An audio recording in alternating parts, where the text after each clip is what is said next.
பீஸ்மேக்கர் episode 5 break down இந்த வீடியோவில் நான் பார்க்க போகிறோம். டைம் வேஸ்ட் பண்ணால் பிரேக் டவுனுக்குள்ளே இறங்கிடலாமா? ஓப்பனிங்கே பார்த்தீங்கன்னா பீஸ்மேக்கர் நைட் அடிச்ச ஹேங் ஓவரில் காலையில் எழுந்திரிச்சு பார்த்தீங்கன்னா ஒரு பச்சை முட்டையை உடச்சி ஊற்றி நிறைய மிக்சிங்லாம் போட்டு அப்படியே ஒரு கல் படிக்கிறாப்புல. ஸோ அப்படின்னா அந்த இடத்துல ஈகிலி கூட ஒரு கான்வர்சேஷனை போட்டு அங்கேருந்து டேரெக்டாக இப்போ வேலைக்கு வந்துடுறாரு. அந்த இடத்துல பார்த்தீங்கன்னா நம்ம மேர்ன் வந்து ஆக்சுவலி பார்த்தீங்கன்னா அந்த பட்டர்ஃப்ளைஸை பற்றி எக்ஸ்பிளைன் பண்ணிக்கிட்டு இருக்காரு. இதில் என்னடா ஆயிருன்னு கேட்டிங்கன்னா அவரே ஒரு பட்டர்ஃப்ளை தான். அவரே அந்த பட்டர்ஃப்ளைஸை பற்றி எக்ஸ்பிளைன் பண்ணிகிட்டு இருக்காரு. ஆக்சுவலி பார்த்தீங்கன்னா ஒரு மனுஷனோட காது, மூக்கு, அப்புறம் வாய், அப்புறம் பார்த்தீங்கன்னா பின்னாடி ஆசன வாய், எந்த வழி மூலமாக பார்த்தீங்கன்னா அது உள்ளே போகும். இந்த அனிமேஷனில் அதை பார்த்தீங்கன்னா அனிமேஷனில் வேறு காட்டுவாங்க. இந்த அனிமேஷனில் நீ தான் பண்ணியாடா அப்படின்னு சொல்லி பார்த்தீங்கன்னா ஜான் எக்கனாமிக்ஸ் லைட்டாக பீஸ்மேக்கர் கொஞ்சம் ஓட்ட அவர் பார்த்தீங்கன்னா சரிப்பா நான் தான் உங்கள் அப்பா உள்ள போகிறதுக்கு காரணம், தக்காளி நீ தாண்டா அதுக்கு காரணம், அதை இப்போ தான் சொல்லுவியா அப்படின்னு மாதிரி பார்த்தீங்கன்னா அங்கே அவங்களுக்கு ஒரு சின்ன கான்வர்சேஷன் வந்துட்டு இருக்கோம். எனக்கு வேறு ஆள் தேடலப்பா, ஏன் இது வேறு ஆளே கிடையாதரா அப்படின்னு சொல்லி தான் ஒரு கேள்வி கேட்பாங்க. எத்தனை பேர் இருக்கிற அத்தனை celebrities, fictional characters, Mario, Optimus prime வரைக்கும் ஏகப்பட்ட பேரை சொல்லியிருந்திருப்பாங்க. ஏன்டா உனக்கு வேறு ஆளே கிடைக்கலடா அப்படின்னு மாதிரி வந்துட்டு இருக்கோம். இதைத்தான் போஸ்ட் கிரெடிட் சீனில் ஒரு எக்ஸ்டெண்டட் சீனாக வேறு காட்டியிருந்திருப்பாங்க. ஒரு சின்ன போஸ்ட் கிரெடிட் சீன் பண்ணு. ஸோ இந்த இடத்துல பார்த்தீங்கன்னா அவ்வளோ பிச்சையும் பேசிட்டு நான் மட்டும் இப்போ ஒரு ஃபேக்ட்ரிக்கு போயிட்டுருக்கோம். அந்த ஃபேக்ட்ரியில் தான் ஏகப்பட்ட பேர் பட்டர்ஃப்ளைஸ் ஆக்கிறதுக்கான வாய்ப்புகள் இருக்குது. ஸோ எல்லாருமே ரெடி ஆகிட்டு அங்கே கிளம்புங்கடா அப்படி மாதிரி சொல்லி பார்த்தீங்கன்னா இப்போ அந்த ஃபேக்ட்ரியே மொத்தமாக அழிக்கிறதுக்காக எல்லாம் கிளம்பிட்டு இருக்காங்க. அந்த வேலை போகும்போது தான் பார்த்தீங்கன்னா ஆக்சுவலி வந்து இப்போ இந்த மாதிரி ஒரு ஏலியன் இன்வெஷன் நடந்துகிட்டு இருக்கு. வேறு யாருமே வரலையா, நான் மட்டும் தான் இருக்கமா, ஜஸ்டிஸ் லீக்லாம் என்னடா பண்ணிக்கிட்டு இருக்காங்க, ஒரு ஏலியன் இன்வெஷன் எதிர்த்து 5 பேர் தான் போகிறோமா அப்படி மாதிரி அவர் மென்ஷன் பண்ணியிருந்திருப்பாரு. மேர்ன் அவர் கணக்கில் எடுத்துக்கல. ஸோ மேர்ன் ஒரு பட்டர்ஃப்ளைன்னு அவருக்கு தெரியாது, அவரே பார்த்தீங்கன்னா தெரியாமல் தான் சொல்லியிருந்திருப்பாரு.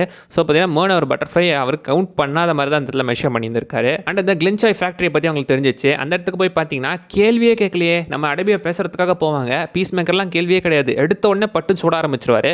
பார்த்தா அவங்க எல்லாருமே பட்டர்ஃப்ளைஸாக வந்துட்டு இருப்பாங்க. ஏன்னா அவர் பார்த்தீங்கன்னா எக்ஸ்ட்ரா ஹெல்மெட் போட்டிருக்காரு. அதன் மூலமாக அவங்க மண்டக்குள்ள இருக்கிற பட்டர்ஃப்ளை அவங்களுக்கு நல்லாவே தெரிஞ்சிருக்கு. ஸோ உள்ள பார்த்தீங்கன்னா பயங்கரமாக கலவரம் நடக்க அங்கே இருக்கிறவங்களாம் டக்குன்னு பார்த்தீங்கன்னா ஒரு ஜாம்பி மாதிரி மாறிடுறான். இவங்களாம் நார்மலாக தான் இருக்காங்க, பட் எதுனா ஒரு ஆபத்தோ எதுனா த்ரெட்டோ வந்தால் உடனே எல்லாம் ஜாம்பி மாதிரி மாறிடுறாங்க. ஸோ மாறி எல்லாரையும் பார்த்தீங்கன்னா அட்டாக் பண்ணிட்டு இருக்க அவங்க ஒரு ரூமுக்குள்ள கம்ப்யூட்டர் ரூமாக இருக்க இடத்துக்கு போகிறாங்க. அங்கே பார்த்தா ஒரு கொரில்லா ஒன்று வந்துகிட்டு இருக்கு. அதோட பேர் தான் சார்லி அப்படின்னு மென்ஷன் பண்ணியிருப்பாங்க. காமிக்லேயே இந்த மாதிரி சார்லி அப்படின்னு சொல்லிட்டு ஒரு கொரில்லா இருக்கு, இல்லை நான் சொல்ல. பட் ஆக்சுவலி பார்த்தீங்கன்னா இதுக்கு முன்னாடி எபிசோட்லேயே வந்துட்டு ஒரு நியூஸ் ஓடுற மாதிரி காட்டியிருந்திருப்பாங்க ஒரு டிவியில். அந்த ஊர் ஜூலேருந்து சார்லி அப்படின்ற ஒரு கொரில்லா தப்பிச்சிருச்சு அப்படி மாதிரி மென்ஷன் பண்ணுவாங்க. ஸோ இதுலேருந்தே நமக்கு தெரிஞ்சிச்சு அந்த பட்டர்ஃப்ளைஸால் வெறும் மனுஷங்களை மட்டும் கிடையாது அனிமல்ஸையுமே டேக் ஓவர் பண்ண முடியும். அண்ட் அந்த கொரில்லா பேச வேற செய்யும். ஸோ பாசிபிளி பார்த்தீங்கன்னா அந்த பட்டர்ஃப்ளை இதுக்கு முன்னாடி ஏதாவது மனுஷனோட உடம்புக்குள்ள போயிருக்கோம்ல, அவங்களோட கான்ஷியஸ் எடுத்துட்டு அவங்கள மாதிரியே பேச ட்ரை பண்ணி இப்போ அந்த கொரில்லா மூலமாகவே பேசுறது போட்டிருக்கு. கொரில்லாவும் மனுஷங்களும் கிட்டத்தட்ட பார்த்தீங்கன்னா ஒரே மாதிரி ஜெனடிக்ஸ் கொண்டவங்க தானே. ஸோ அதனால் பார்த்தீங்கன்னா அந்த கொரில்லாவும் பேசுகிற மாதிரி காட்டியிருந்திருக்காங்க. பட் அது பார்த்தீங்கன்னா அவங்க எல்லாரையும் போட்டு பொழந்த கட்ட அங்கே தான் பார்த்தீங்கன்னா ஜான் எக்கனாமிக்ஸ் அந்த செயின்ஸாக எடுத்துகிட்டு வந்து கொரில்லா செயின்ஸாக வச்சு கொரில்லா பின்னாடியே விட்டு ஆட்டிடுவார். அண்ட் அந்த சமயத்துலாம் பார்த்தீங்கன்னா முன்னாடி சேர்ந்து விஜிலாண்டி நான் அந்த செயின்ஸாக வச்சு யாராவது கொல்லுப்பா அப்படி மாதிரி சொல்லிக்கிட்டு இருக்கும்போது இப்போ அதுக்கு பதிலாக அந்த ஜான் எக்கனாமிக்ஸ் பண்ணிட்டாரு. உள்ள இருந்தாங்களாம் பார்த்தீங்கன்னா டே மச்சா செம்மடா பயங்கரமாக பண்ணிட்டடா அப்படின்னு சொல்லி பார்த்தீங்கன்னா உள்ளே இருந்து அப்புறம் வேனுக்குலாம் வந்து பயங்கரமாக எல்லாம் செலிப்ரேட் பண்ணிக்கிட்டு இருக்காங்க. பார்த்தீங்கன்னா செம்ம ஜாலியாக இருந்துட்டு இருக்கு. ஃபர்ஸ்ட் எபிசோடுக்கு இந்த எபிசோடுக்கு மேலே அந்த கான்ட்ராஸ்ட் நீங்கள் பார்க்கலாம். ஃபர்ஸ்ட் எபிசோடில் எல்லாம் எதிரும் புதிரமாக இருந்துட்டு இருப்பாங்க. இந்த எபிசோடில் தான் பார்த்தீங்கன்னா எல்லாம் ஒரே ஆளுங்க மாதிரி நடந்துகிட்டு இருக்காங்க. அண்ட் பேரலில் ஜெயிலில் பார்த்தீங்கன்னா நம்ம ஒயிட் ட்ராகனை விசாரிச்சுக்கிட்டு இருக்காங்க. உங்கள் ஃபிங்கர் பிரிண்ட்ஸ்லாம் அங்கே கிடச்சிது, இதோ எடுத்துக்கோங்க, தாராளமாக ஃபிங்கர் பிரிண்ட் எடுத்துக்கோங்க, கம்பேர் பண்ணி பாருங்க அப்படின்னு சொல்லும்போது அது கம்பேர் ஆகலை. பட் பார்த்தீங்கன்னா கம்பேரிசன் ஆகிடுச்சு அப்படின்னு சொல்லி பார்த்தீங்கன்னா ஒயிட் ட்ராகனை உள்ளே போட்டாங்க.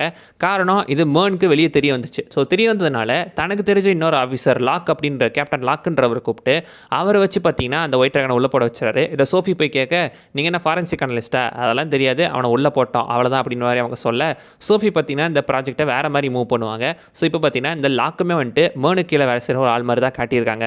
இவன் ஆக்சுவலி பட்டர்ஃப்ளை கிடையாது, சாதாரண ஆள் தான், பட் இவங்களுக்கு தெரிஞ்ச ஆள் மாதிரி தான் காட்டியிருக்காங்க. அண்ட் இப்போ எல்லாருமே மிஷனை முடிச்சுட்டு வந்து பார்த்தீங்கன்னா ஆக்சுவலி ஜாலியாக என்ஜாய் பண்ணிட்டு தான் இருக்காங்க. நம்ம பீஸ்மேக்கர் ஆக்சுவலி பார்த்தீங்கன்னா நம்ம அடபியை ட்ராப் பண்ண வர உள்ள வந்து ஒரு பீரை குடிச்சிட்டு போ அப்படின்னு சொல்லி பார்த்தீங்கன்னா உள்ள போய் அவருக்கு ஃபஸ்ட்டு ஒரு ட்ரிங்க் மிக்ஸ் பண்ணி கொடுப்பாரு. கன்றாவியாக இருக்கடா, நல்லா இல்லை, நம்ம பீரை குடிக்கலாம் அப்படின்னு சொல்லி பார்த்தீங்கன்னா பீரை குடிச்சிருந்துருப்பாங்க. அந்த சமயத்துலாம் பார்த்தீங்கன்னா அவங்களுக்கு வந்து நம்ம வாலருமே பார்த்தீங்கன்னா மெசேஜ் பண்ணியிருப்பாங்க. மெசேஜ் பண்ணி அந்த டைரியை வச்சிட்டியா அப்படின்ற மாதிரி கேட்பாங்க. எப்போ பார்த்தாலும் வேலை வாலர் பார்த்தீங்கன்னா வெறும் வேலையை பற்றி மட்டும் தான் பேசிகிட்டு இருக்கா. இது நம்ம அடிபியாவுக்கு லைட்டாக கொஞ்சம் சின்ன வருத்தம் தான் கொடுக்குது. அண்ட் அங்கே தான் பார்த்தீங்கன்னா ஆக்சுவலி வந்து கைட்மேனை வந்துட்டு நம்ம பீஸ் மேக்கர் பிடிச்சிட்டாரு அப்படின்ற மாதிரி விஷயம் பண்ணியிருப்பாங்க. கைட்மேனே பார்த்தீங்கன்னா ஆக்சுவலி வந்து பேட்மேனோட ஒன் ஆஃப் தி வில்லன். அதை பீஸ் மேக்கர் பிடிச்சிட்டாரு அப்படின்ற மாதிரி தான் சொல்லியிருக்காங்க. பாசிபிளே ஒரு பிடிச்சி அவங்களுக்கு கொடுத்துருந்துருக்கலாம். அந்த இடத்துல பார்த்தீங்கன்னா ஒரு டைரியை செட்டப் பண்ணி அந்த டைரியை அந்த ரூமுக்குள்ளேயே வச்சுட்டு வந்துடுறாங்க. ஸோ அதோட பார்த்தீங்கன்னா அங்கே அடிபியோ இப்போ டேரெக்டாக பார்த்தீங்கன்னா மேர்னுக்கு அந்த ஒரு ஹெட் குவார்ட்டர்ஸ்க்கு வர அந்த இடத்துல பார்த்தீங்கன்னா வேலை செய்கிற மாதிரி டக்குன்னு பார்த்தீங்கன்னா சைடில் இருந்தால் பீஸ் மேக்கரோட அந்த ஹெல்மெட் எடுத்து போட்டு விளையாடிக்கிட்டு இருப்பாங்க. அண்ட் அதில் எக்ஸ்ரே விஷன் ஆன் பண்ணி விட அங்கே தான் தெரிய வருது நம்ம மோடோட மாட்டையை ஸ்கேன் பண்ணி பார்த்தா உள்ளே இருக்கிறது ஒரு பட்டர்ஃப்ளை. இது மேர்னுக்கு தெரிஞ்ச உடனே பார்த்தீங்கன்னா அவனும் டக்குன்னு ஜாபி மாறி இவளை துரத்த ஆரம்பிச்சிட்றான். அதோட பார்த்தீங்கன்னா இந்த எபிசோடுமே முடியுது. ஸோ இதோட இந்த எபிசோடுமே ஒரு நல்ல கிளிஃப் ஹேங்கரோட தான் முடிச்சிருந்துருக்காங்க. வெல் அடுத்த எபிசோட ஒரு பிரேக் டவுன் மீட் பண்ணலாம். அது வரைக்கும் பை பாய்.